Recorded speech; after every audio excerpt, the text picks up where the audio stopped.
वालेकुम। आज जो हमारा टॉपिक है वो है फ़िज़िकल केमिस्ट्री के बारे में। हमारा क्या है टॉपिक है, फ़िज़िकल केमिस्ट्री के बारे में पढ़ेंगे कि फ़िज़िकल केमिस्ट्री क्या है। आज हमने केमिस्ट्री की ब्रांचेस के बारे में पढ़ने हैं कि केमिस्ट्री की ब्रांचेस क्या क्या हैं। ठीक है, केमिस्ट्री की ब्रांचेस के बारे में हम क्या करेंगे, आज पढ़ेंगे। तो पहले वाले लेक्चर में हमने केमिस्ट्री को देखा, केमिस्ट्री क्या होती है। आज हम केमिस्ट्री की जो ब्रांच है, सबसे पहले फ़िज़िकल केमिस्ट्री। फ़िज़िकल का मतलब ये है कि कोई चीज़, जिस तरह मेरे हाथ में ये पेन पकड़े हुए, इसकी जो पोजीशन ये सामने वाली, ये इसकी फ़िज़िकल पोजीशन है। ठीक है, अभी फ़िज़िकल केमिस्ट्री का मतलब ये है कि concern with the relationship between the physical properties of substance along with the chemical change in दिम।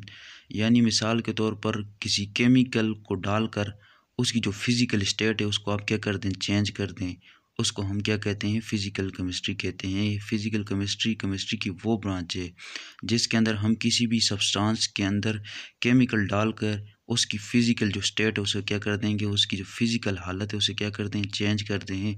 इसे हम फ़िज़िकल केमिस्ट्री कहते हैं। ठीक है, इसके बाद हमारी जो दूसरी केमिस्ट्री की ब्रांच है वो है ऑर्गेनिक केमिस्ट्री। ठीक है, ऑर्गेनिक केमिस्ट्री क्या होती है, ये केमिस्ट्री की वो ब्रांच है। सबसे पहले से हम क्या कर देते हैं, थोड़ा सा स्टडी करें। Studies of dose compound which contain carbon and hydrogen called hydrocarbon and it's derivatives. ठीक है, ये है कि ऑर्गेनिक केमिस्ट्री की वो ब्रांच है जिसमें हम, ऑर्गेनिक का मतलब ये है कि जिसमें हम कार्बन और हाइड्रोजन के बारे में क्या करें, स्टडी करें, उसे ऑर्गेनिक केमिस्ट्री कहते हैं। और उसके जो डेरिवेटिव्स के बारे में, डेरिवेटिव्स उसको कहते हैं कि मिसाल के तौर पर हमारे पास ऑर्गेनिक कंपाउंड में हम ले लेते हैं एग्जांपल, अल्केन की एग्जांपल ले लेते हैं। अल्केन वो होते हैं जिसमें कार्बन टू कार्बन क्या होते हैं, सिंगल बॉन्ड होते हैं। ठीक है, अभी अल्केन से जो दूसरा कंपाउंड बनेगा, बनने वाला कंपाउंड, जिस तरह हम अल्केन से हमारे पास ईथेन बन जाते हैं, ये क्या डेरिवेटिव है। ठीक है, ऑर्गेनिक केमिस्ट्री की वो ब्रांच है जिसमें हम उसके जिसमें हम डेरिवेटिव्स के बारे में, कार्बन और हाइड्रोजन, कार्बन हाइड्रोजन और उसके जो डेरिवेटिव्स हैं उनके बारे में स्टडी करते हैं।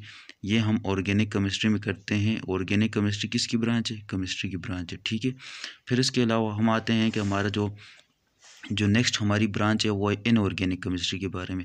अब इनऑर्गेनिक केमिस्ट्री इसकी क्या उलट है। ठीक है, deal with the studies of those कम। इस इनऑर्गेनिक केमिस्ट्री में हम किसके बारे में पढ़ते हैं कि सिर्फ एक्सेप्ट मतलब कार्बन और हाइड्रोजन को छोड़कर बाकी जितने भी कंपाउंड है वो हमारे पास इनऑर्गेनिक केमिस्ट्री है। ठीक है, तो इनऑर्गेनिक केमिस्ट्री में हमारे पास क्या चीज़ें नहीं होती, एक कार्बन नहीं होता और एक हाइड्रोजन नहीं होता। ऑर्गेनिक केमिस्ट्री में कार्बन और हाइड्रोजन दोनों क्या होते हैं, शामिल होते हैं। ठीक है, और इसके जो डेरिवेटिव होते हैं कि कार्बन और हाइड्रोजन के, ये अगर शामिल नहीं होंगे तो हम इसको इनऑर्गेनिक केमिस्ट्री कहेंगे। क्या, कौन सी केमिस्ट्री कहेंगे, इसको हम इनऑर्गेनिक केमिस्ट्री कहेंगे और ये केमिस्ट्री की ब्रांच है। ठीक है, फिर इसके बाद हमारी जो नेक्स्ट ब्रांच आ जाती है वो है एनालिटिकल केमिस्ट्री। ये एनालिटिकल केमिस्ट्री भी केमिस्ट्री की वो ब्रांच है जिसमें हम qualitative and quantitative amount nature analysis of matter, यानी मिसाल के तौर पर हम केमिस्ट्री पढ़ रहे हैं कि मैटर यानी सॉलिड क्या होता है, लिक्विड क्या होता है और गैस क्या होती है। ठीक है, फिर इसके बाद हम एनालिटिकल केमिस्ट्री में हम क्वालिटेटिव और क्वांटिटेटिव एनालिसिस करते हैं। किसी भी चीज़ की क्वालिटेटिव, किसी भी चीज़ की क्वालिटी के लिहाज से उसके एनालिसिस करते हैं कि इसकी क्वालिटी क्या है। ठीक है, जैसे मिसाल के तौर पर ये पेन है मेरे पास, तो सबसे पहले मैं देखता हूँ कि ये पेन लिखता कैसे, इसकी क्वालिटी कैसी है। ठीक है, फिर क्वालिटी के बाद देखते हैं कि इसकी क्वांटिटी कैसी है, कि इसकी जो कंपनी है वो कंपनी कौन सी है, ये पियानो का है, ये क्लिपर है, इसकी कंपनी के बारे में देखते हैं। फिर इसकी क्वांटिटी के बारे में देखते हैं, सबसे पहले इसकी क्वालिटी, फिर इसके बाद इसकी क्वांटिटी। इसी तरह हमारे पास मैटर है, मैटर की क्वालिटी के बारे में देखना और इसकी क्वांटिटी के बारे में क्या करना है, देखना है। ठीक है, और जब एनालिटिकल केमिस्ट्री की जो केमिस्ट्री की एक ब्रांच है, जब नेक्स्ट लेवल पर जाएंगे तो फिर आप एनालिटिकल केमिस्ट्री में जो रेज़ होती है हमारे पास, एक्स रेज़, वाई रेज़, गेमा रेज़, इनके बारे में अच्छी डिटेल में आप लोग क्या करोगे, पढ़ोगे। ठीक है, फिर इसके बाद आ जाते हैं कि थोड़ा नज़दीक, फिर इसके बाद इंडस्ट्रियल केमिस्ट्री आ जाती है। ठीक है, ये इंडस्ट्रियल केमिस्ट्री की वो ब्रांच है जिसमें हम मिसाल के तौर पर कोई रॉ मटेरियल है, कोई रॉ मटेरियल से मुराद है कि कोई फर्टिलाइज़र है, उसको आप यूज़ कर दो, कोई सीमेंट है उसको आप यूज़ कर दो, उससे एक अच्छा प्रोडक्ट बना दो। मिसाल के तौर पर कोई रॉ मटेरियल है, जैसे मिसाल के तौर पर आपके पास प्लास्टिक है या कोई ऐसी चीज़ है जिसको आप यूज़ नहीं करते हो, उसको यूज़ करके उससे एक अच्छा मटेरियल बना दो इंडस्ट्री के अंदर, तो इस तरह की केमिस्ट्री को हम इंडस्ट्रियल केमिस्ट्री कहते हैं, ठीक है। फिर इसके बाद है हमारी nuclear chemistry. Nuclear chemistry, nuclear का लफ्ज़ ही न्यूक्लियस के लिए इस्तेमाल होते हैं, यानी एटम होते हैं, उसके अंदर प्रोटॉन होते हैं, उसके अंदर न्यूट्रॉन होते हैं और उसके अंदर क्या होते हैं, इलेक्ट्रॉन होते हैं, ठीक है। यानी बता रहे हैं कि कोई भी एटम एमिशन कब करेगा और कोई भी एटम रेडिएशन को एमिट कब करता है, और रेडिएशन को जो एमिट और एब्जॉर्प्शन कब करते हैं, उसके बारे में हम न्यूक्लियर केमिस्ट्री के अंदर क्या करेंगे, पढ़ेंगे। आज को जो हमारा टॉपिक था, सबसे पहले हमने फिज़िकल केमिस्ट्री को देखा, यानी कोई भी स्टेट है उसकी जो फिज़िकल चेंजिंग जो आती है केमिस्ट्री की वजह से, यानी कोई केमिकल डालकर उसकी फ़िज़िकल स्टेट को क्या करना, चेंज करना, फिज़िकल केमिस्ट्री कहलाते हैं। फिर उसके बाद हमारी जो होती है ऑर्गेनिक केमिस्ट्री। ऑर्गेनिक केमिस्ट्री में वो कंपाउंड जिस तरह कार्बन और हाइड्रोजन, ये दोनों कंपाउंड क्या होते हैं, शामिल होते हैं, ठीक है।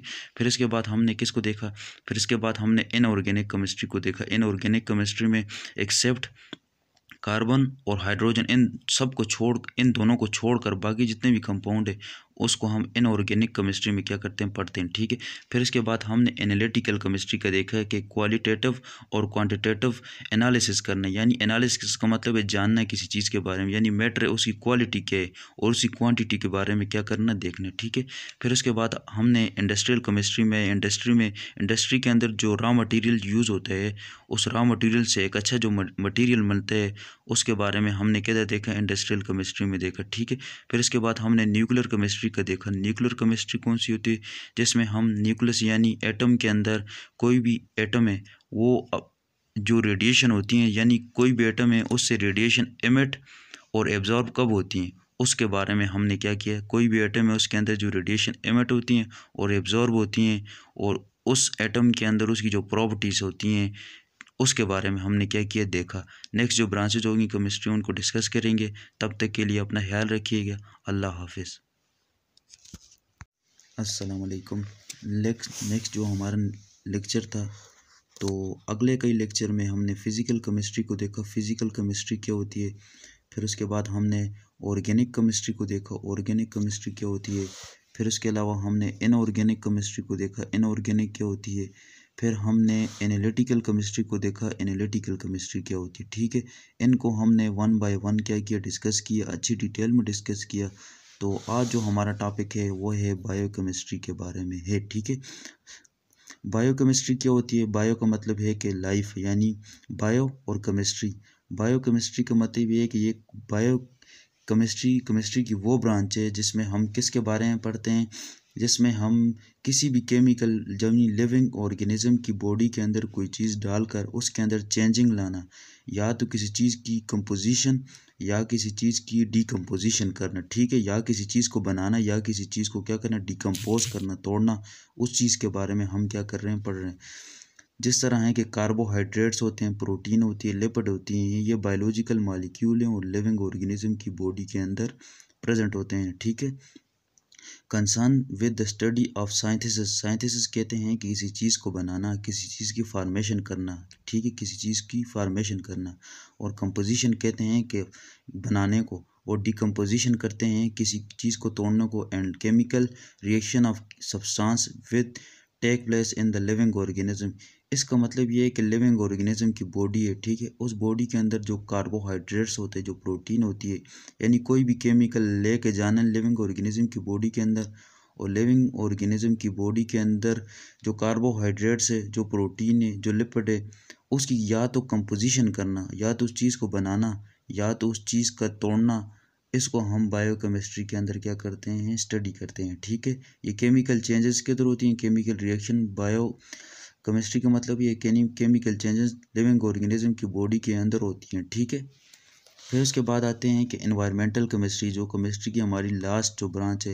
एनवायरमेंटल केमिस्ट्री का मतलब ये है कि यानी कोई भी केमिकल हम परफॉर्म कर रहे हैं, केमिकल कर रहे हैं, यानी इंडस्ट्री के अंदर हम कोई केमिकल कर रहे हैं, कोई रॉ मटेरियल यूज़ करके उससे एक अच्छा मटेरियल बना रहे हैं, ठीक है। कोई रॉ मटेरियल को यूज़ करके उससे एक अच्छा मटेरियल बना रहे हैं।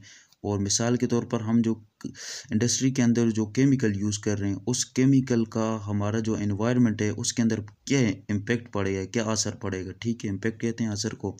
उसको हम एनवायरमेंटल केमिस्ट्री के अंदर देखते हैं, यानी जो धुआं हैं, जो इंडस्ट्री से निकलने वाले धुआं हैं, तो उसका जो हमारी इंडस्ट्री से निकलने वाला धुआं है उसका जो एनवायरनमेंट के अंदर क्या असर पड़ेगा, उसमें हम एनवायरमेंटल केमिस्ट्री में पढ़ेंगे और डिटेल में नहीं जाएंगे और डिटेल में आगे जाएंगे और अच्छा वन बाय वन इसको क्या करेंगे, डिस्कस करेंगे। तो ये था हमारी जितनी भी जो ब्रांचेस थी वो केमिस्ट्री की वो मुकम्मल हो गई हैं। तो अगले लेक्चर में आएंगे और जो क्लास 9 का जो केमिस्ट्री का कोर्स है उसे आगे लेके चलेंगे और हमारा जो चैनल है उसे क्या कर दें, सब्सक्राइब कर दें और अपना ख्याल रखिएगा। अस्सलाम वालेकुम वरहमतुल्लाहि वबरकातुहू।